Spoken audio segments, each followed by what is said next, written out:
Abubakar Tafawa Balewa held the real power as Nigeria's first and only prime minister, calm and widely respected.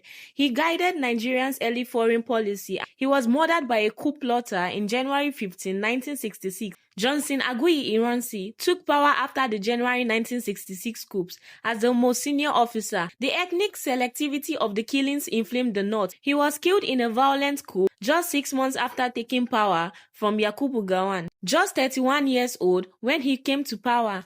Led Nigeria through his most devastating crisis, the Nigerian Civil War. Gowon was the first to create states from the old regions. He introduced 12 states in 1967 at £1 equivalently to naira. Murtala Muhammed hit the ground running, dismissing thousands of corrupt officials within weeks. He carried out a purge of the civil service, dismissed over 10,000 officers within months. Olusegun Obasanjo succeeded Muhammad. He oversaw drafting of the 1979 Constitution, modeled on the US presidential system. What was well remembered the most, however, is that Obasanjo did what almost no African military ruler has done in the past. He willingly handed power to an elected civilian government in 1979. Shehu Shagari became Nigeria's first elected executive president under a new American-style constitution, riding an oil boom that marked enormous structural program. When global oil price crashed, the economy unraveled rapidly and corruption ran rampant. Muhammadu Buhari launched a war against indiscipline, jailing politicians,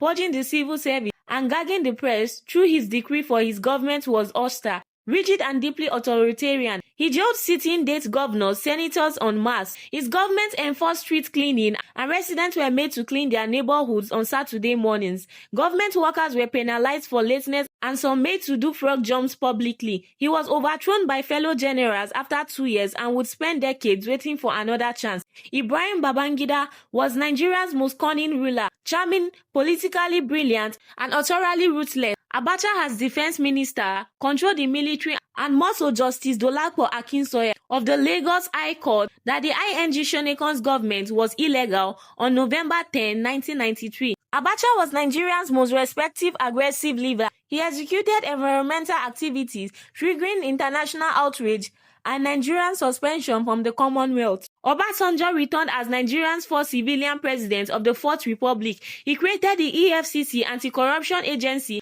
Goodluck Jonathan Ebele oversaw the rebasing of Nigeria's GDP in 2019 that made it Africa's largest economy. He lost the 2015 election to Buhari. Is widely celebrated across the continent as proof that Nigerian democracy and peaceful transfer of power could work. Muhammadu Buhari returned as elected president on an anti-corruption and security platform. The military degraded Boko Haram's territorial stronghold. The economy fell into recession twice. He left office in 2023 with far less goodwill than he had arrived with. Ahmed Tinubu, the political architecture behind Buhari's 2015 victory, finally claimed the presidency for himself in 2023. The hashtag End Bad Governance protest in 2024, which was brutally suppressed with the largest unrest since 2020. Whether the economic pain produced by Tinubu's government creates the structural reform Nigeria needs, or just more pains for civilians, history is still deciding. Don't forget to like, subscribe for more exclusive updates.